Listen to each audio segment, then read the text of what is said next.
नमस्कार. आजचा विषय 36 लाख मालक पण एकही अब्जाधीश नाही. तरीही अमूल भारतातील सर्वात विश्वासार्ह ब्रँड कसा बनला?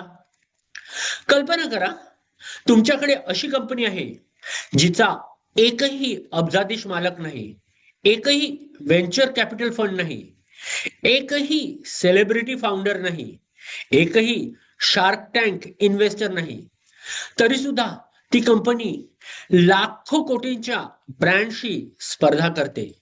भारतातील करोडो लोक तिच्यावर विश्वास ठेवतात आणि जगभरातील MBA विद्यार्थी तिचा अभ्यास करतात. प्रश्न आहे, हे कसं शक्य आहे झालं? आजचा व्यवसाय जगत एकच गोष्ट शिकवतो: फंडिंग मिळवा, व्हॅल्युएशन वाढवा, युनिकॉर्न बना, स्केल करा. पण एक प्रश्न कोणी विचारत नाही, ज्याच्यामुळे व्यवसाय उभा राहिला त्यांना खरंच फायदा होतोय का? कारण बहुतेक वेळा कंपनी मोठी होते, पण तिच्याशी जोडलेले लोक मोठे होत नाहीत. इन्व्हेस्टर जिंकतात, मिडलमॅन जिंकतात, पण मूळ उत्पादक तो तिथेच राहतो. अमूलची गोष्ट इथूनच सुरू होते. 1940च्या दशकात गुजरातमधील दूध उत्पादक शेतकरी त्रस्त होते. गाय त्यांची, म्हैस त्यांची, मेहनत त्यांची, पण नफा इतरांचा. तेव्हा त्यांनी एका वेडा वाटणारा निर्णय घेतला: आपण दूध विकणार नाही, आपण स्वतःचा व्यवसाय उभा करणार. हा फक्त बिझनेस डिसिजन नव्हता, ही ओनरशिपची क्रांती होती. एका छोट्या गावातला शेतकरी, सकाळचे 4 वाजलेत, अजून सूर्य उगवलेला नाही. तो उठतो, जनावरांची काळजी घेतो, दूध काढतो आणि अमूलच्या संकलन केंद्रावर पोहोचवतो. आज तो फक्त सप्लायर नाही, तो मालक आहे. त्याचा हिस्सा आहे, त्याचा आवाज आहे, त्याची भागीदारी आहे. देशभरातील लाखो शेतकऱ्यांनी हेच केलं.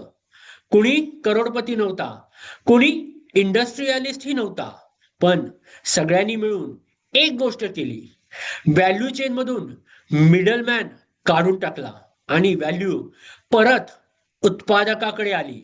हळूहळू दूध बटर बनलं, बटर चीज बनलं, चीज आईस्क्रीम बनलं आणि एक छोटस सहकारी आंदोलन भारतातील सर्वात मोठ्या ब्रँडमध्ये बदललं. अमूलचं खरं उत्पादन दूध नाही, त्याचं खरं उत्पादन आहे विश्वास. कारण जेव्हा शेतकरी मालक असतो, तेव्हा तो फक्त काम करत नाही, तेव्हा तो जपतो, संरक्षण करतो, सुधारतो, पुढच्या पिढीसाठी मजबूत करतो. हा फरक आहे काम करण्यामध्ये आणि मालकी असण्यामध्ये. बहुतेक कंपन्या लोकांना एम्प्लॉई बनवतात. अमूलने लोकांना स्टेक होल्डर्स बनवलं आणि स्टेक होल्डर्स आपल्या घराची काळजी जशी घेतो तशीच व्यवसायाची घेतो. आज तुमच्या व्यवसायासाठी 3 प्रश्न विचारा. तुमच्या यशाचा फायदा किती लोकांना होतो? तुमचे सप्लायर्स फक्त सप्लायर्स आहेत की पार्टनर्स?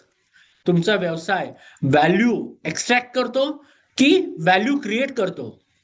कारण लोकांना फक्त ग्राहक समजणारे व्यवसाय वाढतात, पण लोकांना भागीदार समजणारे व्यवसाय इतिहास घडवतात.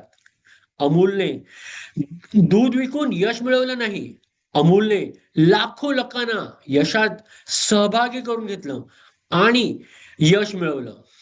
आणि कदाचित हा भारतातील सर्वात मोठा बिझनेस मिरेकल आहे. धन्यवाद.